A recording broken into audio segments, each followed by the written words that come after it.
할렐루야.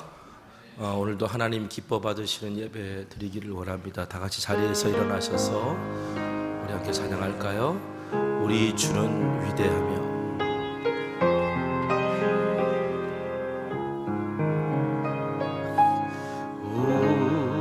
우리 주는 위대하며 능력이 많으시도다. 그의 지혜 무궁하며 인자는 영원하도다. 상한 자를 고치시며 상처를 싸매시도다. 별들의 수를 세시며 이름을 붙이셨도다. 그가 구름으로 하늘을 덮으시며 땅을 위하여 비 준비하시니 예루살렘아 여호와를 찬송할지어다. 내 하나님을 감사함으로 그 앞에 나가며 주 임재 앞에 경배. 예루살렘아 여호와를 찬송할지어다. 내 하나님을 감사함으로 그 앞에 나가며 주 임재 앞에 경배.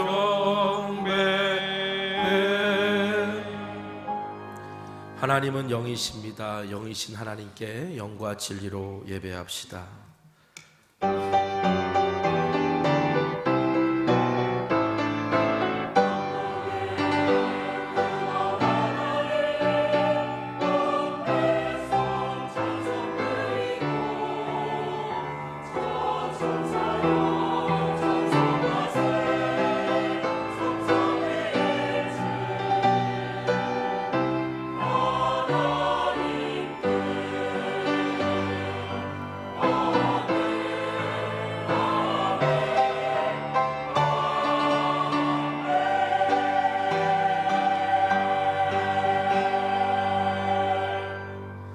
찬송가 28장 찬송하겠습니다.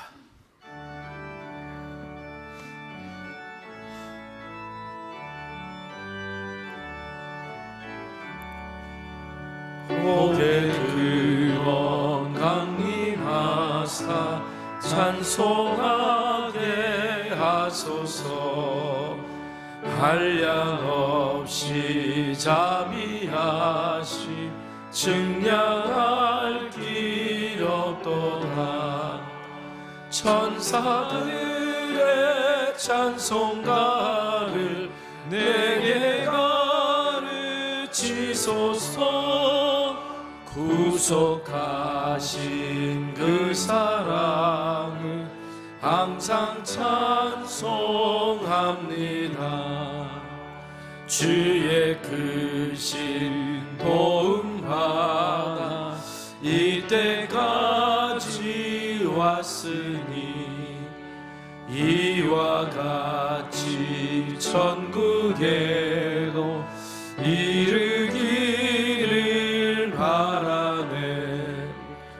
하나님의 품을 떠나 죄에 빠진 우리를 예수 구원하시려고 보혈을 하셨네. 주의 귀한 은혜 받고 일생 빚진 자 되네. 주의 은혜 사슬대사 나를 주께 메소서. 우리 마음은 연약하여 범죄하기 쉬우니 하나님이 찾으시고 정극이 내치소서. 아멘.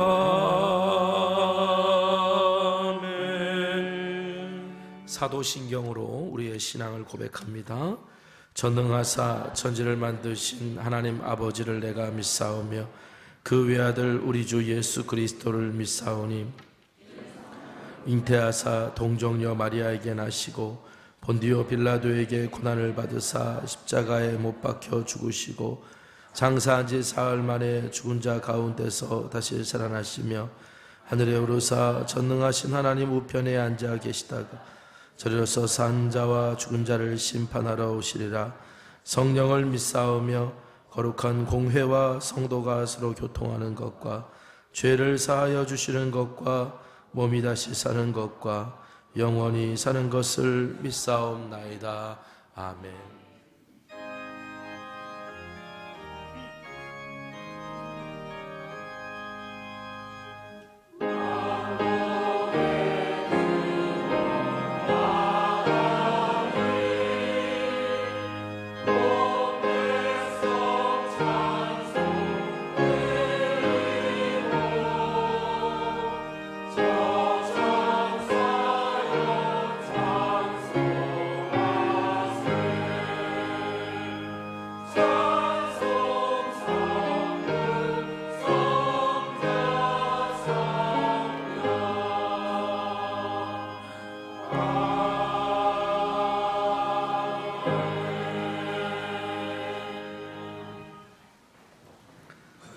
찬송가 217장 찬송하겠습니다.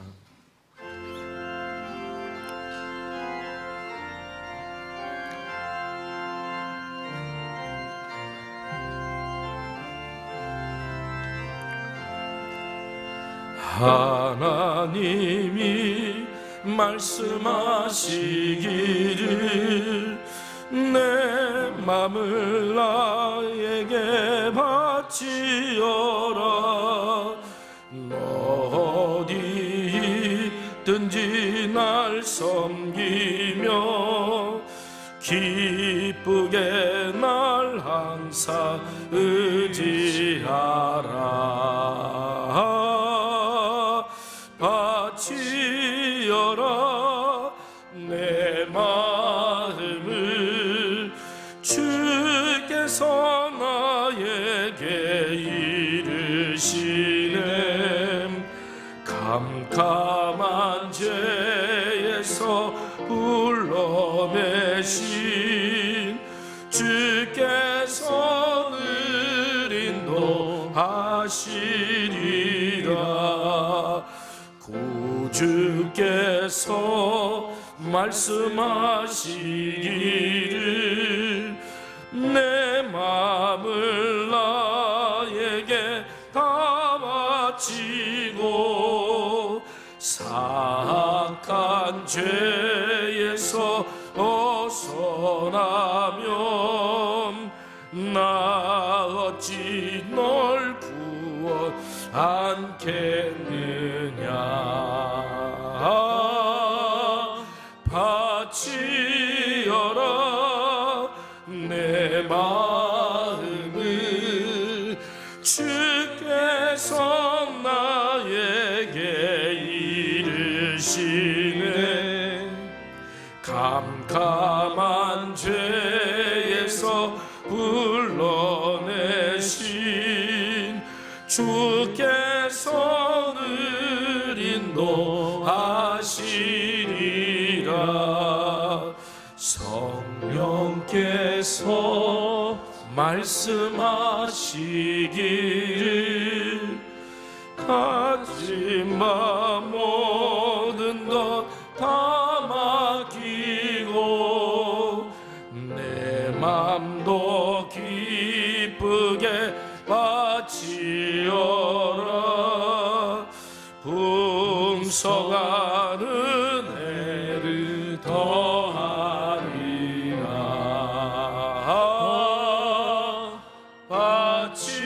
바치어라 내 마음은 주께서 나에게 이르시네 캄캄한 죄에서 불러내시 주께서 늘 인도하시리라 아멘.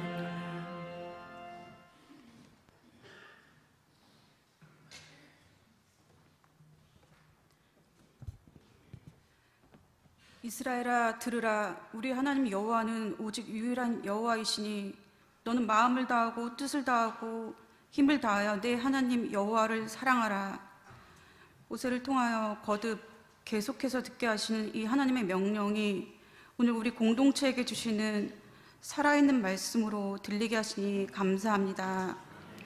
어린 아기들로부터 작년에 이르기까지 성천의 모든 공동체가 매일 같은 말씀을 가지고 읽고 묵상함이 거룩한 습관이 되어 교회가 새로워지는 디딤돌이 되게 하시고 우리의 모든 사역과 봉사와 선교와 헌신이 말씀의 은혜가 동기가 되어 나타나는 결과물로 지치지 않고 항상 기쁨으로 드리는 삶의 예배가 되게 하옵소서. 십계명은 하나님이 우리를 속박하고 구속하시기 위한 금지 명령이 아닌 이 땅에서 억압받고 구속받고 묶여있는 사람에게 살아남고 생존하여 번성하고 잘 살게 하시기 위한 끊을 수 없는 하나님 아버지의 사랑에서 비롯된 것임을 깨닫게 원합니다.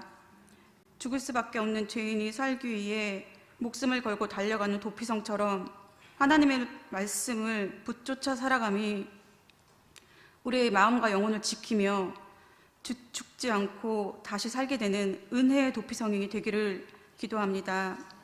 오늘 우리가 살아내고 살아가야 할 이 땅에서 이제는 보고 들리는 대로가 아니라 하나님의 약속의 말씀을 믿는 대로 반응하는 신앙으로 살아가기를 기도합니다.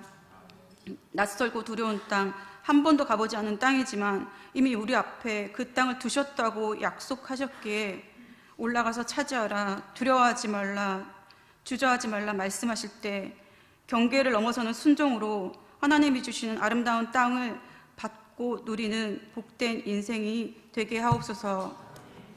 모세의 마지막 사명은 이스라엘 백성들이 가나안 땅으로 들어가 잘 살도록 인도해 주는 것이었습니다. 다음 세대를 약속의 땅으로 잘 인도하고 잘 살기 위해서 부모된 우리들이 해야 할 일은 세상에 있지 않으므로 하나님을 우선순위에 두어 말씀을 가감하지 않고 말씀을 그대로 지켜 행하는 삶을 보여줌으로 세상에 영향력이 되고 우리의 자녀들이 하나님의 지혜와 지식으로 세상과 구별된 삶을 살아가게 하옵소서. 우리를 이 땅에 보내신 하나님의 부르심은 우리의 공의로움 때문이 아니라 세상이 악하기 때문이라고 말씀하셨습니다. 전쟁은 우리에게 있지 않고 하나님께 속한 것임을 선포하며 우리의 모든 싸움이 하나님의 명령하시는 싸움이 되어 이기게 하심으로 하나님의 이름을 드러내는 부르심의 사명을 감당하게 하옵소서. 속장학교를 통하여 비전 있는 속회를 꿈꾸게 하시니 감사합니다. 교회 성장이 아닌 하나님 나라라는 분명한 방향성을 가지고 제자 양육, 돌봄, 전도, 봉사와 사역을 통해 예수님의 제자가 세워지게 하시고 말씀의 은혜가 깊어질수록 영적 돌파가 일어나며 기도가 사역이 되고 찬송이 되어 말씀의 등불을 밝히는 교회가 되게 하옵소서. 성령의 도우심으로 오늘 다시 인생의 우선순위를 하나님으로 정합니다. 목사님을 통하여 들려지는 하나님의 명령이 우리의 삶이 되고 기도가 되는 복된 예배가 되게 하옵소서. 예수님의 이름으로 기도드렸습니다. 하늘에 계신 우리 아버지여, 이름이 거룩히 여김을 받으시오며 나라가 임하시오며 뜻이 하늘에서 이루어진 것 같이 땅에서도 이루어지이다. 오늘 우리에게 일용할 양식을 주시옵고 우리가 우리에게 죄 지은 자를 사하여 준 것 같이 우리 죄를 사하여 주시옵고 우리를 시험에 들게 하지 마시옵고 다만 악에서 구하시옵소서. 나라와 권세와 영광이 아버지께 영원히 있사옵나이다. 아멘.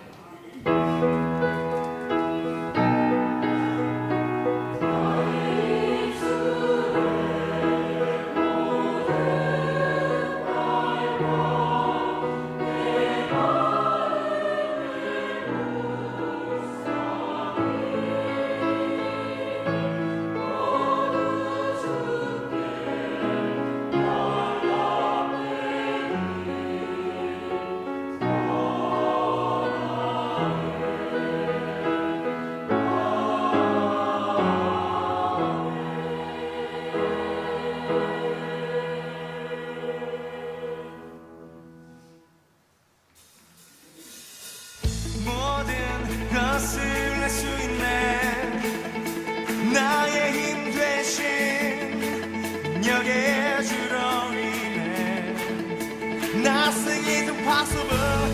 강한 성 무너지고 눈먼 자는 뜨며 믿음 안에 살 때 Nothing is impossible.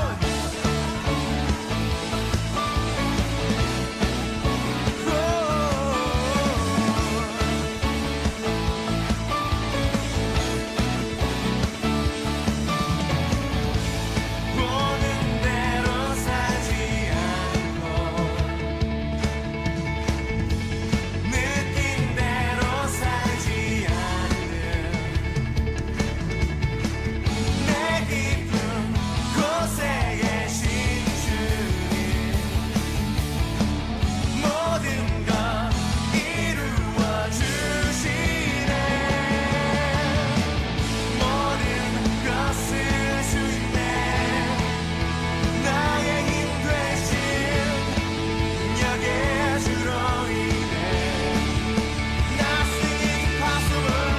강한 성 무너지고 눈먼 자는 뜨며 믿음 안에 살 때 Nothing is impossible.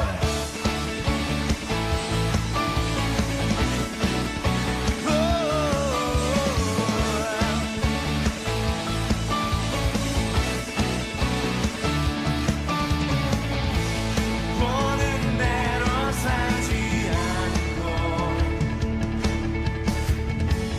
느낀 대로 살지 않는 내 깊은 곳에 계신 주님 모든 것 이루어 주시네. 모든 것을 할 수 있네. 나의 힘 되신 능력의 주로 인해 Nothing is impossible. 강한 성 무너지고 눈먼 자는 뜨며 믿음 안에 살 때 Nothing is impossible.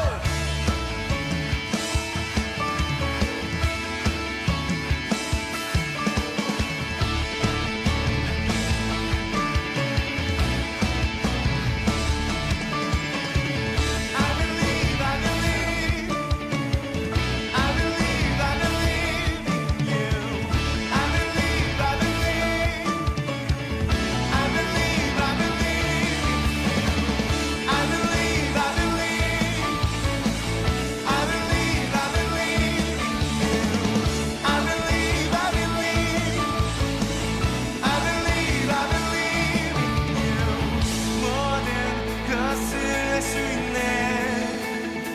나의 힘 되신 능력의 주로 인해 Nothing is impossible.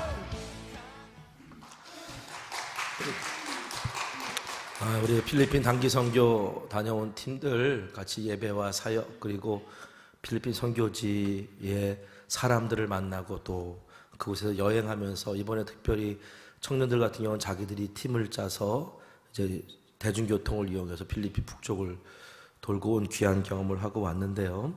여러분들에게도 나중에 이런 귀한 경험의 시간들이 함께 있었으면 좋겠습니다. 자, 오늘 저녁은 우리 청년교구 주간 연합선교회로 저녁 7시에 오늘 열립니다. 우리 차량 운행 시간표는 보내드릴 테니까 참조하셔서 차량 운행 이용해 주시기 바라고요. 우리 김종윤 목사님 오셔서 분당 만납교회 우리에게 말씀 전해 주시는데, 우리가 오늘 결단의 찬양으로도 부를 내 삶에 들어온 주님의 말씀, 이거 작사 작곡하시고 거기 만납교회 예배팀 섬기셨던 목사님이신데 우리에게 또 귀한 도전과 은혜를 주실 줄 믿습니다. 우리 연합선교회 처음으로 엽니다. 우리 청년교구가 주관한다고 소홀히 해주시 마시고 우리 1교구, 2교구, 3교구 우리 모든 장면들 함께 좀 참석해 주시기를 부탁드리겠습니다. 2월 1일 목요일입니다. 첫 달 첫 시간 하나님 앞에 드리는 그런 첫날 새벽 기도에 참여해 주시기를 부탁드리고요. 다음 주일은 우리 교회에서 선교지, 그 다음에 갈대 상자 위임식과 함께 교사 임명까지 같이 하는 예배로 드리도록 하겠습니다. 오늘 3부 예배 마치고 1시 20분에 구역회가 있습니다. 구역회원들은 꼭 참석해 주시고요. 장소는 비전홀입니다. 지난주 광고 드렸던 것처럼 매일 성경 묵상집 구독, 정기 구독 신청받고 있습니다. 여러분들께서 함께 그 신청서 작성하셔서 혹시 내 속해 식구들이나 다른 사람들에게 전해주길 원하신다면 확실히 더 훨씬 저렴한 가격으로 교회에서는 그렇게 할 수 있으니까 신청하시면 저희가 그렇게 맞춰서 구독을 할 거고요.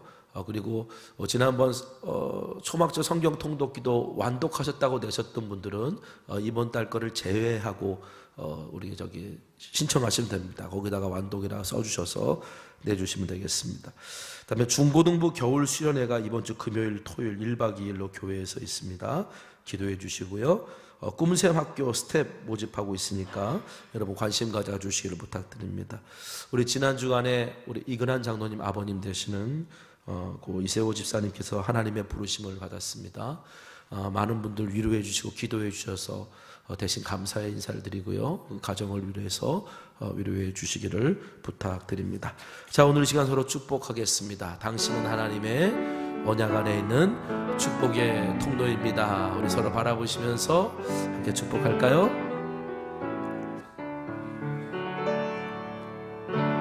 당신은 하나님의 언약 안에 있는 축복의 통로, 당신을 통하여서 열방이 주께 돌아오게 되리. 우리 다시 한번 당신은 하나님의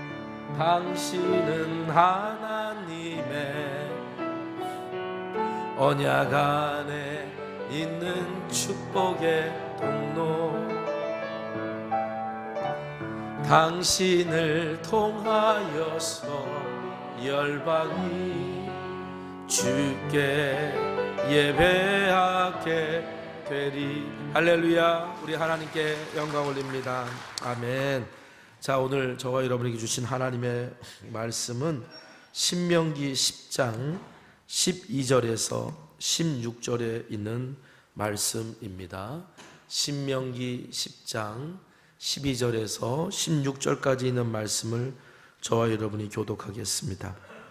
이스라엘아, 내 하나님 여호와께서 내게 요구하시는 것이 무엇이냐? 곧 내 하나님 여호와를 경외하여 그의 모든 도를 행하고 그를 사랑하며 마음을 다하고 뜻을 다하여 내 하나님 여호와를 섬기고, 내가 오늘 누룩을 행하여 내게 명하는 여호와의 명령과 규례를 지킬 것이, 하늘과 모든 하늘의 하늘과 땅과 그 위의 만물은 본래 내 하나님 여호와께 속한 것이로되 그들을 사랑하사 그들의 후손인 너희를 만민 중에 택하셨으심이 오늘과 다같이 그러므로 너희는 마음에 할례를 행하고 다시는 목을 곧게 하지 말라. 아멘.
할렐루야. 2024년이 벌써 한 달이 다 지나갑니다. 우리가 새해에 들어가면서 이런 결심 저런 결심 많이 했을 텐데, 여러분 어떻게 그 결심들이 그렇게 금방금방 사라지고 변하고 잊어먹고 그러는지 모르겠어요. 우리 마음이 그런 것 같아요. 우리 마음. 성경은 이렇게 얘기합니다. 예레미야서 17장 9절에 만물보다 거짓되고 심히 부패한 것은 마음이라. 세상 많은 것들 중에 마음만큼 그렇게 쉽게 변질되고 부패하는 것은 없다라는 거죠. 이상해요? 좋은 것도요, 우리 마음에 들어오면 이상하게 변질돼요. 좋은 것인데 우리 마음에 들어오면 이상하게 나쁜 것으로 바뀌어요. 무언가 결심을 했는데 너무 금방 식어버리고요. 죄를 회개하고 거룩하게 살자고 다짐했는데 금방 다시 죄된 생각이 나를 사로잡습니다. 우리의 마음은 왜 그럴까요? 사람의 마음은 우상 공장 같다 그랬죠. 우상을 만드는 공장. 죄를 찍어내는 공장 같은 게 우리 마음인 것 같아요. 아무리 좋은 것을 들려줘도요, 이 마음은요, 어떤 순간 왜곡된 것으로 받아들이기도 하고요, 그것을 또 다른 우상으로 만들어서 하나님 대신 섬기기도 합니다. 우리의 마음은 마치 호수 같아요. 그래서 평상시에는 잔잔하고 되게 아름다운 풍경을 우리에게 보여주지만 가물어서 물이 이제 수위가 내려가기 시작하면요, 그 밑에 있는 온갖 더러운 것들이 드러나기 시작을 합니다. 여러분, 왜 우리 마음이 이렇게 됐을까요? 성경은 이렇게 얘기합니다. 로마서 1장 28절에 우리 한번 같이 읽어볼까요? 자, 시작. 또한 그들이 마음에 하나님 두기를 싫어하며 하나님께서 그들을 상실한 마음으로 내버려 두사 합당하지 못한 일을 하게 하셨으니. 성경은요, 죄란 마음에 하나님 두기를 싫어하면서부터 시작했다고 그래요. 하나님 두기를 싫어하는 거예요. 그러다 보니까 하나님 아닌 다른 것이 주인 노릇할 때 죄가 만들어지는 거거든요. 사람은 하나님 형상대로 지음받았습니다. 하나님 형상대로 지음받았다는 말이 무슨 뜻이냐면, 사람은 하나님과 관계를 맺으면서 살아가는 존재로 지음받았다는 거예요. 하나님과 관계를 맺고 살아야 되는 거예요. 여러분, 물고기는 물 속에서 살 수 있도록 하나님께서 지으셨어요. 그런데 그 물고기가 물 밖에 나와 보세요. 어떻게 되죠? 살지 못합니다. 그리고 죽습니다. 그리고 썩습니다. 사람이 마음이 부패하는 것도 바로 이와 같은 이치예요. 하나님과 관계하며 살도록 지음받은 오늘 우리들이 하나님과 관계가 떨어졌을 때 사람은 점점 죽어갑니다. 그리고 부패해집니다. 그래서 우리의 마음이 죄로 인해 부패해지는 거예요. 마음이 부패해질 때 나타나는 특징이 있습니다. 그것은 뭐냐? 하나님 앞에서 사람이 완고해진다는 겁니다. 완고하다는 말은 성경에서 부정적인 의미로 많이 쓰이죠. 고집세다라는 뜻인데, 히브리서 3장 13절에 오직 오늘이라 일컫는 동안에 매일 피차 권면하여 너희 중에 누구든지 죄의 유혹으로 완고하게 되지 않도록 하라. 우리의 마음이 완고해지는 것, 우리의 마음이 고집세지는 것은 다 어디서부터 비롯됐다고 그래요? 죄의 유혹으로부터 비롯됐다고 그래요. 그러니까 완고해져서 고집세서 변하지 않으려고 하는 그 순간 그 완고해진 마음은 부패하기 시작합니다. 그리고 그 결과가 뭐냐? 스스로 부패하여 자기를 위하여 만든 우상을 만드는 거예요. 이스라엘 백성들이 그랬습니다. 하나님을 섬긴다고 하면서도 금송아지를 만들어서 경배했습니다.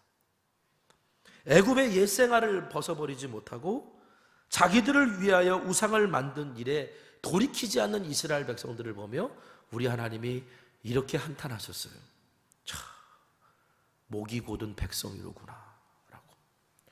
여러분, 신명기 9장 13절에 여호와께서 또 내게 말씀하여 이르시되 내가 이 백성을 보았노라. 보라, 이는 목이 곧은 백성이다. 목이 곧은 백성이라는 말은 뭐냐면 고집불통이라는 거예요. 고집이 세다라는 얘기예요. 완고한 마음을 가진 존재들이라는 얘기예요. 다시 말하면 도무지 변하지 않으려고 하는 고집불통 같은 존재들이라는 거예요. 여러분, 아이들이 혼날 때를 보면요, 대부분 고집을 부릴 때입니다. 그렇죠. 자기 생각, 자기 의지를 꺾지 않기 때문에 혼이 나는 거예요. 물론 살면서 고집은 필요합니다. 고집 없으면 흔히 말하면 다른 사람 귀에 이쪽으로 가고 또 여기에 이렇게 가고 그렇게 가게 돼 있기 마련이죠.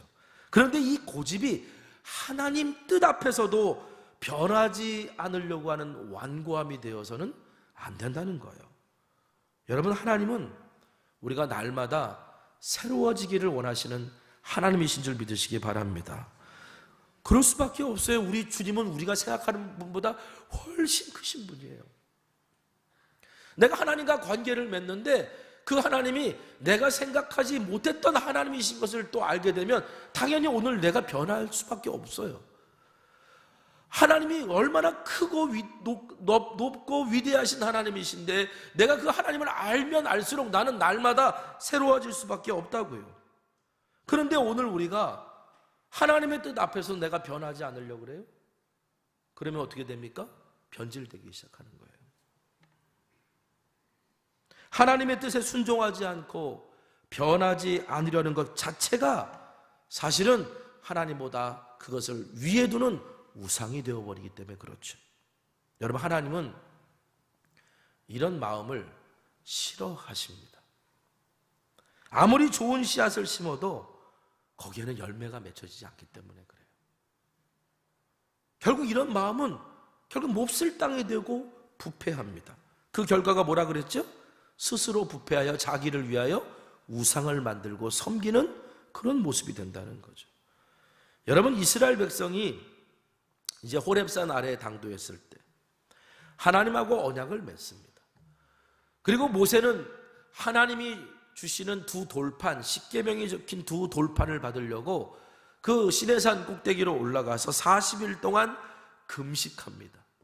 그때 하나님께서 두 돌판에 십계명, 율법을 적어주셨는데 그때 하나님께서 갑자기 모세에게 너 속히 내려가라 그러시는 거예요. 자, 신명기 9장 12절에 내게 이르시되 일어나 여기서 속히 내려가라. 내가 애굽에서 인도하여 낸 내 백성이 스스로 부패하여 내가 그들에게 명령한 도를 떠나 자기를 위하여 우상을 부어 만들었느니라. 빨리 내려가 봐라. 그들이 스스로 부패했다. 그래서 자기를 위하여 우상을 만들었다. 빨리 내려가 봐라. 이게 무슨 일이 밑에서 벌어졌냐면요, 이스라엘 자손들이 이제 모세의 인도하에 출애굽에 놀라운 은혜를 경험했잖아요. 근데 모세가 이제 하나님의 산에 올라갔어요. 40일 동안 이제 내려오질 않는 거예요. 그러니까 두려워요, 두려워. 모세가 없으니까 사람들이 막 두려워하기 시작하는 거예요. 우리 잘못되는 거 아니야? 그래가지고 제사장 아론을 막 쫄라댑니다. 우리를 인도하신 신을 좀 만들어 달라고. 우리를 인도한 신을 좀 만들어 달라고. 여러분, 하나님께서 이스라엘 백성과 함께 언약을 맺을 때 어떤 형상이든지 만들지 말라고 명령하셨는데 이스라엘 백성들은 그 말이 아직도 이해가 잘 되지 않았어요. 왜 그러냐면 수백 년 동안 이스라엘 백성이 애굽에서 살았는데 그 애굽이란 나라 자체가 온갖 것들을 신으로 만들어서 섬기는 나라예요. 문화예요. 그게 문화. 온갖 것들이 다 신이고 그 신의 형상이 있어요. 그런 데서 살았단 말이에요. 그러니까 그 당시 사람들은 존재하지 않는 것, 보이지 않는 건 존재하지 않는 거였어요. 그 당시 사람들의 믿음입니다. 보이지 않는 거는 존재하지 않는 거기 때문에 신의 형상이 없는 건 존재하지 않는 신이었다고요. 그래서 항상 신은 형상을 만들었단 말이에요. 그런데 이스라엘 백성들이 섬기는 하나님, 여호와 하나님은 형상이 없잖아요. 그나마 모세를 통해 임한 하나님의 명령과 하나님의 영광 보고 따라왔는데 모세가 없어져 버리니까 이스라엘 백성이 막 불안했던 거예요.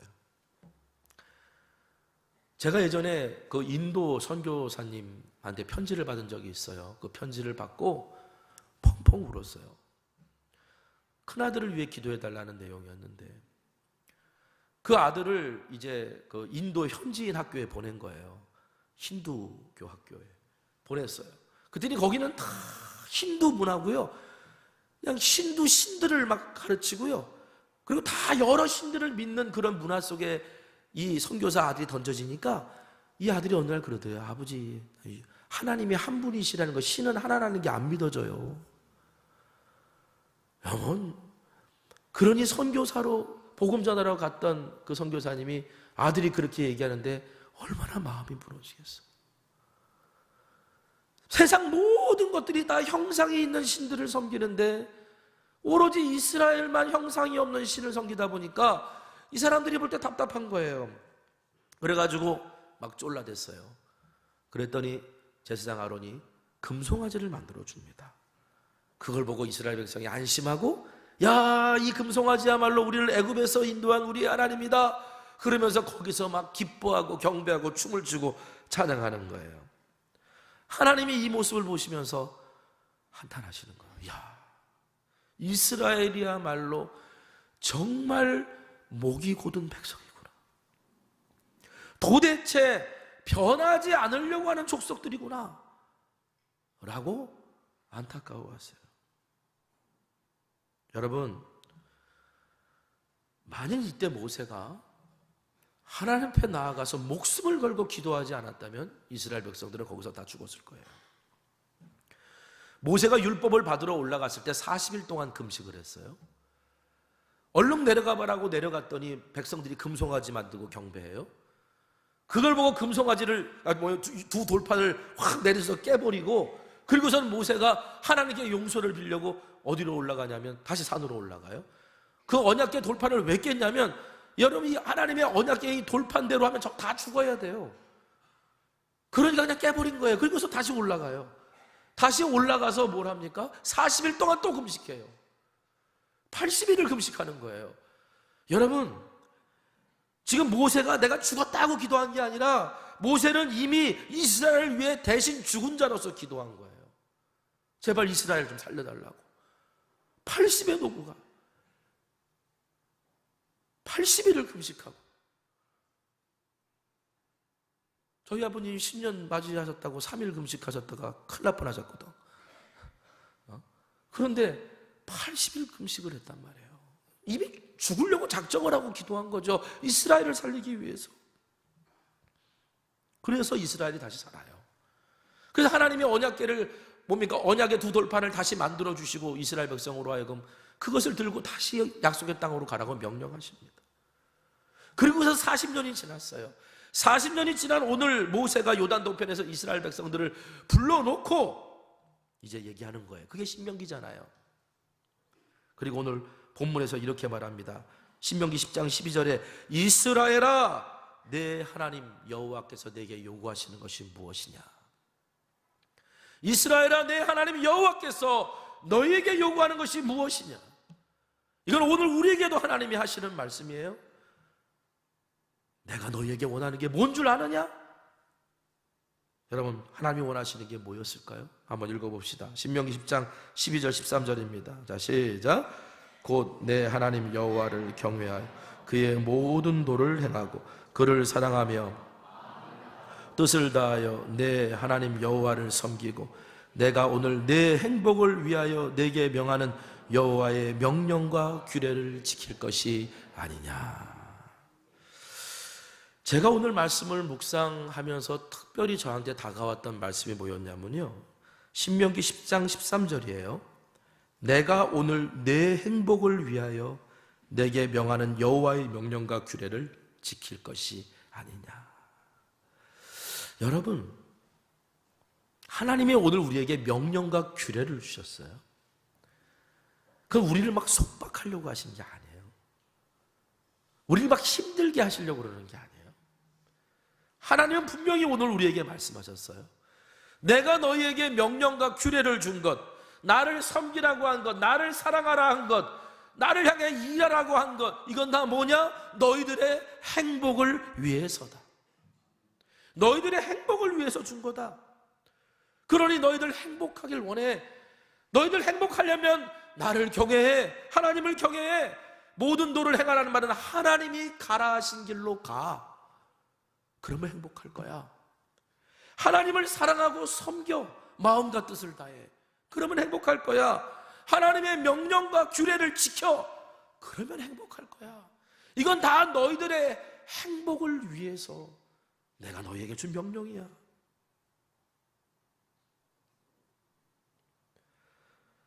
여러분, 하나님의 형상대로 지음받았다는 건 하나님과 오늘 우리가 관계를 맺으며 살아야 되도록 하나님이 지으셨다라고 말씀드렸죠. 사람이 언제 하나님 앞에서 가장 큰 평안을 누릴까요? 시편 131편 2절 3절 읽어보겠습니다. 자, 시작. 실로 내가 내 영혼으로 고요하고 평온하게 하기를 그의 어머니 품에 있음 같게 하였나니 내 영혼이 젖된 아이와 같도다. 이스라엘아, 지금부터 영혼까지 여호와를 바랄지어다. 아멘. 저 이 말씀이 너무 좋은데 이 말씀에 놀라운 진리가 숨겨져 있죠. 사람이 언제 제일 편안하냐? 그건 젖된 아이가 엄마 품에 있을 때예요. 여러분, 젖 먹는 아이가 아니에요. 젖 먹는 아이는 엄마 품에서 뭘 찾아요? 젖을 찾아요. 젖이 좋은 거예요. 엄마도 좋지만 젖도 좋은 거예요. 엄마가 주는 젖. 그런데 젖된 아이가 엄마 품에서 있다는 건 뭘 의미하는 거냐면 엄마 그 자체가 좋은 거예요. 젖이 좋은 게 아니고 그냥 엄마 품에 있다는 것 자체가 좋은 거예요. 여러분, 하나님이 오늘 우리를 그렇게 지으셨어요. 내가 하나님과 관계를 맺을 때 가장 평안하고 가장 행복하도록 지으셨어요. 그렇기 때문에 오늘 우리의 영혼은 하나님을 바라야 봐야 되고 우리의 마음은 하나님을 향해 계속 나아가야 되는 거예요. 이게 진정으로 행복으로 가는 길입니다. 우리의 영혼의 갈급함과 우리의 채워지지 않을 것 같은 우리의 마음에 만족을 주실 수 있는 분은 다른 분이 아니에요. 여러분, 돈이 많으면 내 마음의 만족과 영혼이 편안할까요? 그렇지 않잖아요. 내가 내 계획대로 모든 것이 다 되면 내 영혼이 만족하고 평안할까요? 그렇지 않잖아요. 우리의 마음과 우리의 영혼은 엄청나게 깊은 욕망의 구렁텅이 같아요. 아무리 채워도 결국 부족하다라고 말하는 게 우리의 마음입니다. 그런데 하나님은 그걸 채우실 수 있어요. 왜? 신명기 10장 14절 15절 하늘과 모든 하늘과 땅과 그 위의 만물은 본래 내 하나님 여호와께 속한 것이로되 여호와께서 오직 내 조상들을 기뻐하시고 그들을 사랑하사 그들의 후손인 너희를 만민 중에 택하셨음이 오늘과 같으니라. 어려워요. 하늘과 모든 하늘의 하늘과 땅과 이게 뭐예요? 하늘과 모든 하늘의 하늘과 강조했다는 건 뭐냐면 우리가 생각할 수 없을 만큼 하나님은 엄청나게 크시고 높으신 분이라는 거죠. 그 하나님이 우리에게 만족을 주시는 거예요. 그 하나님만이. 그런데 그 하나님이 우리를 택하셨대요. 아니, 그 수많은 사람들 중에 부족할 거 없는 하나님이 왜 나 같은 사람을 택하시죠? 여러분은 설명할 수 있어요? 하나님이 여러분을 택하신 이유. 이 정도면 잘생겼죠. 그래서 택하셨겠죠. 이 정도면 착하죠. 그래서 택하셨겠죠. 이 정도면 정의롭죠. 그래서 택하셨겠죠. 맞습니까? 하나님이 그래서 택하셨을까요? 아니에요. 하나님이 우리를 택하신 이유, 이거는 은혜 외에는 설명할 방법이 없어요. 신명기 9장 6절에 모세가 이렇게 말합니다. 주 당신들의 하나님이 이 좋은 땅을 당신들에게 주어 유산으로 차지하게 하신 것이 당신들이 착하기 때문이 아님을 당신들은 알아야 합니다. 오히려 당신들은 고집이 센 백성입니다. 당신들이 고집이 센 백성인데 하나님이 왜 당신들에게 이 유산을 주느냐? 착하기 때문이 아니라는 거예요.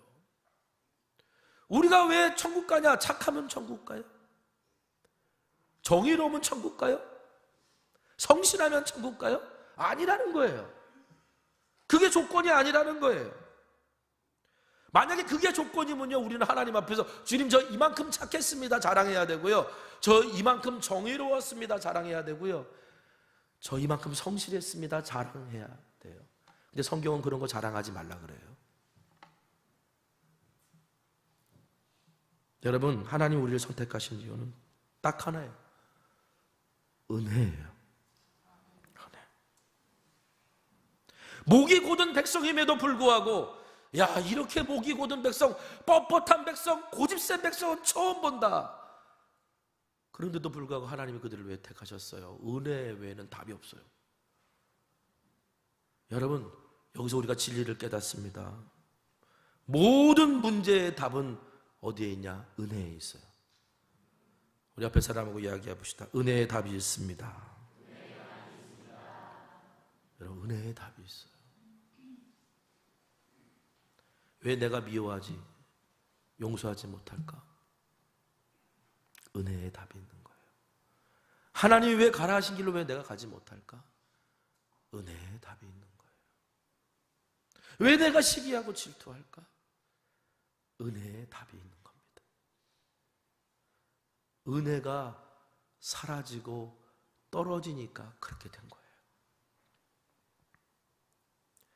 여러분, 우리가 구원받은 하나님의 자녀가 될 수 있는 것도 은혜 때문이에요. 바울이 고백합니다. 에베소서 2장 8절, 너희는 그 은혜에 의하여 믿음으로 말미암아 구원을 받았으니 이것은 너희에게서 난 것이 아니라 하나님의 선물이다. 하나님의 은혜란 말이에요.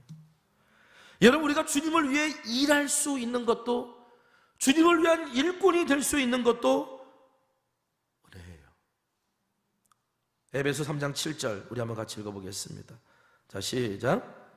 이 복음을 위하여 그의 능력이 역사하시는 대로 내게 주신 하나님의 은혜의 선물을 따라 내가 일꾼이 되었노라. 지금 이 말은 지금 누가 계속하고 있냐면 바울이 하고 있거든요. 바울은 자기 인생을 곰곰이 생각해 봤어요. 근데 은혜 외에는 답이 없어요. 여러분, 바울요, 바리새인 중에 바리새인입니다. 철저하게 율법과 말씀을 지키며 살았던 사람이에요. 그 사람을 오늘 우리 가운데 딱 데려다 놓으면 이 사람의 행위와 이 사람의 신앙과 이 사람의 경건을 따라올 사람이 아무도 없을 거예요, 오늘 우리. 그런데 바울은 말해요. 아무리 생각해도 나 같은 사람을 하나님이 택하신 건 은혜 외에는 답이 없다.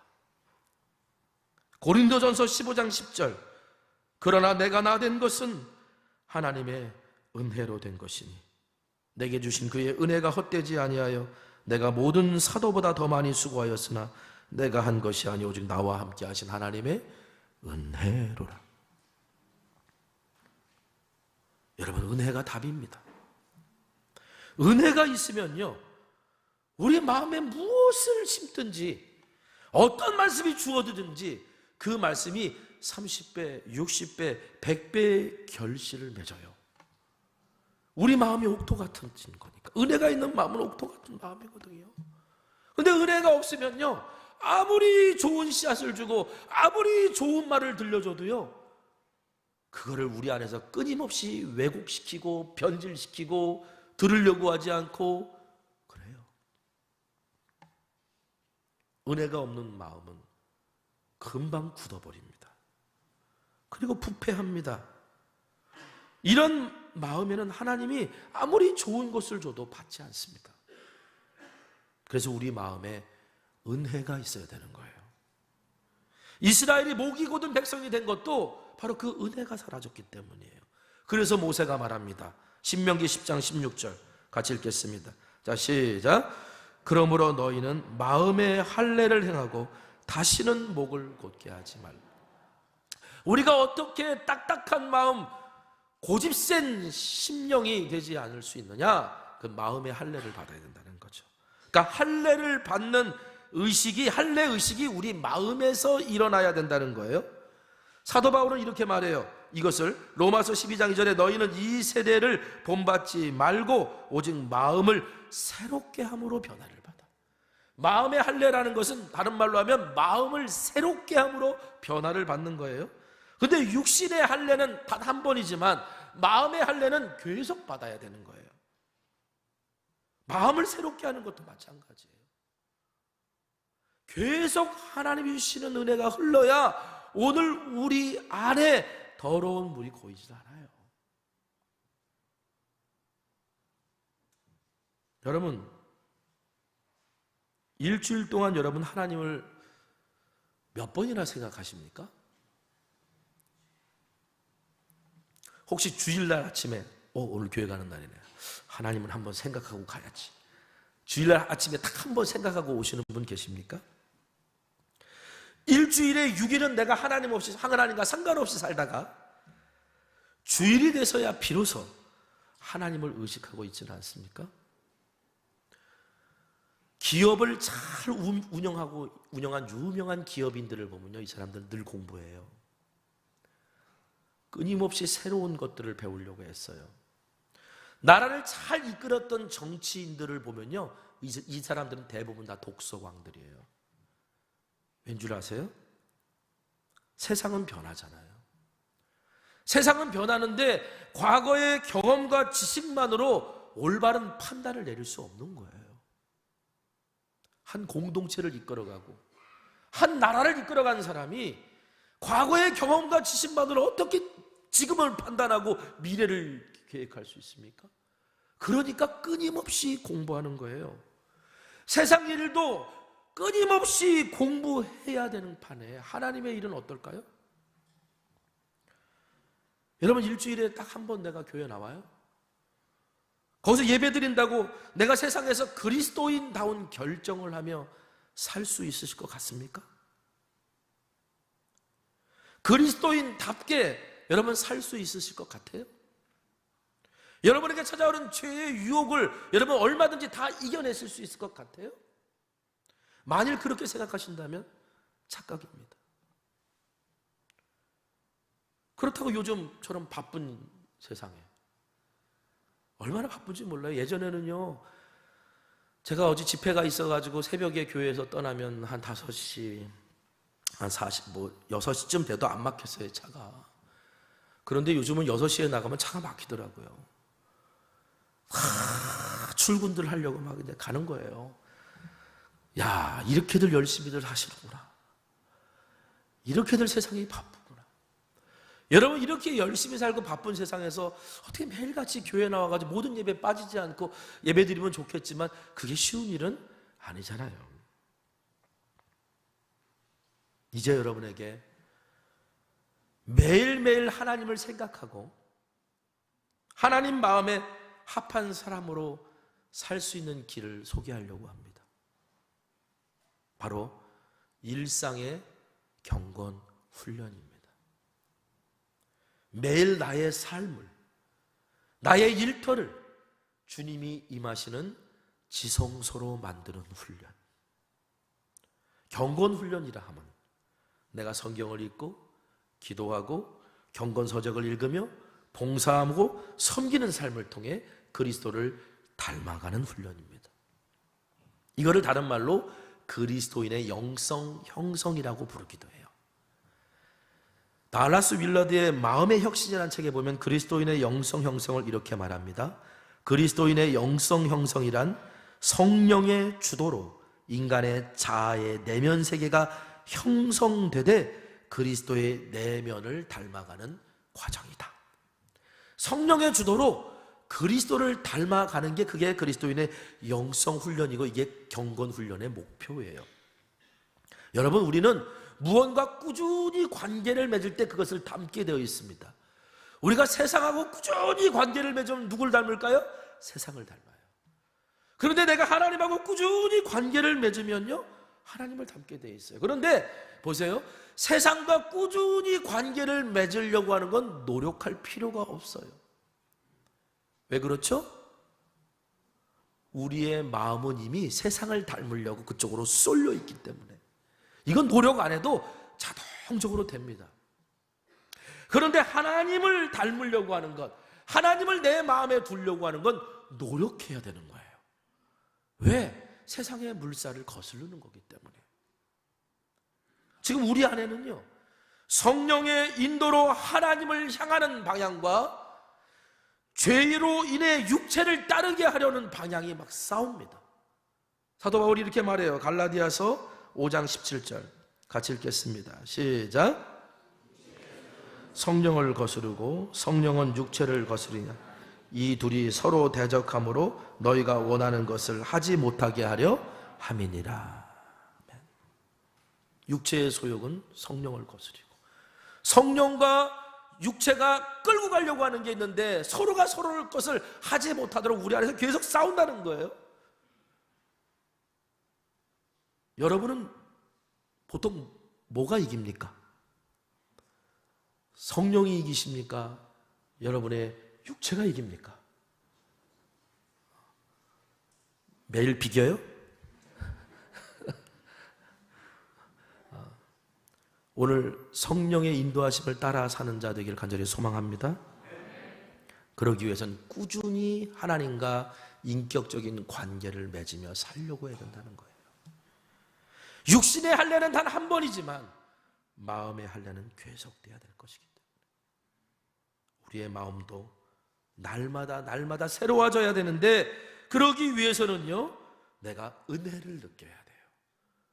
그 은혜를 느끼며 사는 것, 그래서 그 은혜를 느꼈을 때 우리의 마음의 중심에 하나님이 계심을 느끼며 살아갈 수 있는 방법, 그 가장 좋은 방법 중에 하나가 일상의 삶에서 하나님을 우리 마음의 중심에 채워놓을 수 있는 가장 좋은 방법 중에 하나가 말씀 묵상이에요. 여러분, 말씀 묵상하는 거 간략하게 설명드릴게요. 먼저 시간과 장소를 구별하십시오. 시간을 정하세요. 시간이 나면 하겠습니다는 안 하겠다는 얘기예요. 시간을 정하세요. 내가 30분 일찍 출근하리라 하셔도 되고요. 사람에게 방해받지 않는 시간을 정하세요. 두 번째는 장소를 정하세요. 그 장소도 마찬가지, 사람에게 방해받지 않는 곳이면 더 좋아요. 근데 직장인들은 출근하는 지하철 안도 괜찮습니다. 제가 예전 교회에서 큐티 훈련 시킬 때 어떤 집사님 간증이에요. 그 집사님 저한테 그랬어요. 목사님, 저는요 요즘 큐티 하는데 매일매일 지하철에서 하는데 지하철에서 내릴 때 맨날 울고 내려요. 여러분, 많은 사람들이 있지만 거기서 많은 사람이 있다고 해서 내가 방해받는 거 아니잖아요. 오히려 그런 데가 오히려 더 혼자잖아요. 그 속에서 자기는 그 지하철을 지성소 삼은 거예요. 하나님의 성소 삼았어요. 그 말씀을 읽고 묵상하면서 거기서 주시는 은혜의 터치 때문에 매일매일 저는 지하철을 내리면서 눈물을 흘려요 라고 고백하는 그 말을, 하나님은 어디서든지 함께 임재하시는 하나님이시구나. 그리고 구체적인 말씀 묵상 방법은 여러분에게 나눠드린 책에 보면 맨 앞쪽에 순서가 나와 있어요. 힘들더라도 그 순서를 한번 따라해 보시고요, 모르면 물어보시고요, 속히 안에서 함께 나누다 보면 이루어질 거예요. 조만간에 말씀 묵상과 관련된 성경 공부나 세미나도 열 예정이니까 여러분 그렇게 준비하면서 함께 참여하시면 도움이 되실 거예요. 하나님의 말씀을 읽고 기도하고 적용하고 실천함으로 여러분 그리스도를 닮아가는 경건 훈련이 바로 말씀 묵상이에요. 하나님 말씀을 묵상하면서 그 깊은 은혜의 순간을 느낄 때, 그때 여러분 그 말씀이 우리 마음판에 새겨집니다. 이렇게 새겨진 하나님의 말씀이 오늘 우리를 변화시키는 거예요. 바울은 이것을 이렇게 말하죠. 고린도후서 3장 3절입니다. 같이 읽겠습니다. 자, 시작. 너희는 우리로 말미암아 나타난 그리스도의 편지니 이는 먹으로 쓴 것이 아니요 오직 살아계신 하나님의 영으로 쓴 것이며 또 돌판에 쓴 것이 아니요 오직 육의 마음판에 쓴 것이라. 하나님의 영이 우리 마음판에 새겨진 말씀. 여러분, 말씀 묵상을 통해 우리는 하나님의 말씀을 마음에 새길 수 있는데요, 빌립보서 2장 5절에 보면 사도 바울이 이렇게 말했죠. 너희 안에 이 마음을 품으라 곧 그리스도 예수의 마음이니. 어떻게 보면 말씀을 마음에 새긴다는 건 그리스도 예수의 마음을 품는 거예요. 그리스도는 누구십니까? 말씀이 육신이 되어 이 땅에 오신 분이죠. 그러므로 오늘 우리가 말씀 묵상을 통해 하나님의 말씀을 마음에 새기고 날마다 하나님과 관계하면서 오늘 하나님 안에서 평안을 누리는 그 은혜를 통해 오늘 우리가 그리스도를 닮아가고 그리스도 예수의 마음을 품고 이것이 바로 말씀으로 세상을 밝히는 시작이 되는 것입니다. 2024년 오늘 저와 여러분이 하나님의 말씀을 우리의 마음판에 끊임없이 새겨나가는 은혜가 있기를 간절히 축원합니다. 기도하겠습니다. 우리 말씀 붙들고 함께 기도하기를 원합니다. 내 마음이 얼마나 추잡하고 더러운지, 얼마나 끝없이 뻣뻣하고 변화하려고 하지 않는지, 하나님 앞에서 내가 이것을 깨닫고 돌아서는 사람 되기를 원합니다. 하나님 이거를 위해서 그것으로 끝나는 것이 아니라 하나님 말씀을 내 심령에 새기는 사람 되기를 원합니다. 이토록 목이 곧은 백성이 있느냐라고 책망받는 게 아니라 오늘 하나님 무엇을 심든지 열매 맺을 수 있는 은혜가 흐르는 마음밭 되기를 원합니다. 오늘 시간 다 같이 기도하겠습니다. 기도합니다. 거룩하신 아버지여, 우리를 사랑하시는 하나님, 내가 잘난 것도 없고 내가 착하지도 않고 내가 정의롭지도 않으며 내가 신실하지도 않는데 하나님 나를 왜 택하셨습니까? 은혜로고 밖에는 설명할 길이 없습니다. 그래서 내가 하나님 앞에 겸손합니다. 그래서 겸손히 하나님의 말씀을 듣습니다. 오늘 내가 일주일에 단 한 번 주일에 교회에 와서 하나님과 교제하는 인생이 아니라 매일매일 하나님과 교제하며 살아갈 수 있는 일상의 경건이 오늘 나의 삶에 일어나기를 원합니다. 그래서 내 안에 마음의 할례가 계속되기를 원하고 날마다 마음이 새롭게 됨으로 변화받아 오늘 하나님의 형상을 닮아가고 그리스도를 닮아갈 수 있는 주의 자녀 되게 하여 주옵소서. 예수님의 이름으로 기도했습니다. 아멘. 오늘 말씀 기억하면서 함께 결단의 찬양 오길 원합니다. 내 삶에 들어온 주님의 말씀. 내 삶에 들어온 주님의 말씀이 내게 빛이 되시니 내 삶의 어두운 절망 가운데 소망 보게 하시네. 내 삶에 들어온 주님의 말씀이 나를 인도하시니 내 삶의 막막한 문제 가운데 주 뜻 보게 하시네. 다 같이 일어나셔서 말씀이 내게 역사하기를, 말씀이 내게 살아있기를, 하나님 말씀을 듣겠나이다. 주님의 음성을 듣겠나, 주님의 말씀을 듣겠나이다. 주님의 말씀을 듣겠나, 주님의 뜻대로 살겠나이다. 주님의 뜻대로 살겠나이다. 사랑의 하나님, 오늘 말씀을 통해서 잠시 동안 우리의 마음을 돌아봤습니다. 왜 내 마음에만 들어오면 모든 게 이렇게 왜곡될까요? 변질될까요? 내가 마음에 결심한 것들은 왜 그렇게 쉽게 사라져버리고, 내가 이렇게 살지 말아야 되겠다라고 다짐했던 것들은 여전히 왜 내 인생에서 주인 노릇하고 있을까요? 돌아봅니다. 하나님과 관계를 맺어야 진정으로 살 수 있도록 지음받은 내가 하나님과 상관없는 6일을 지나고 단 하루만 하나님을 생각하는 사람은 아니었는지, 꾸준히 관계 맺는 것을 담는다고 했는데 나는 세상을 닮아가는 것이 내심 좋지는 않았는지. 그러나 오늘 말씀을 통해 결단합니다. 매일매일 나의 가정과 나의 일터와 나의 순간을 하나님이 임재하시는 지성소 삼고, 그곳에서 내가 하나님과 관계 맺는 하나님의 자녀 되기를 원합니다. 그 은혜가 내게 느껴지는 그 순간 오늘 내가 변함을 주님 내가 믿습니다.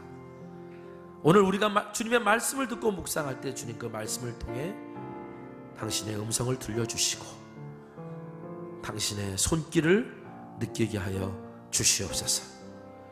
드려진 귀한 예물 마음의 소원과 간절한 기도의 제목에 응답하시고 매일매일 하나님과 동행하는 삶을 살기로 결단한 자들을 축복하옵소서. 이제는 우리 주 예수 그리스도의 크신 은혜와 하나님 아버지의 무한하신 사랑하심과 성령님의 감화감동 역사 충만 교통 내주하심의 은혜와 은총이 날마다 하나님과 교통하며 하나님의 음성을 듣고 주의 말씀에 순종하는 삶을 살기로 결단하고 고백하는 주의 자녀들 위해 지금부터 영원까지 함께하여 주시옵기를 간절히 축원하옵나이다. 아멘.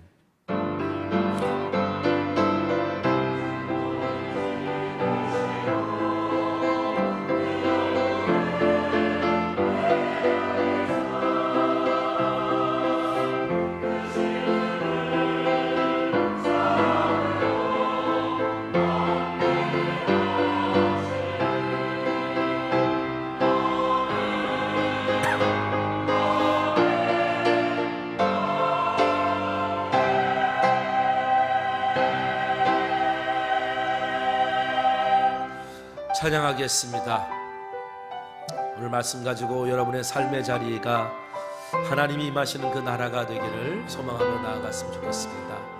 이곳에 임하신 하나님 나라, 이곳에 임하신 하나님 나라, 가난한 마음으로 바라보리라. 먼저 그 나라 그 뜻 구하며 나의 삶 드리리. 주님이 맡기신 하나님 나라, 믿음의 눈으로 바라보리라. 하늘의 뜻이 이 땅 가운데 완성될 그날까지 믿음 다하여 그 위에 서리라.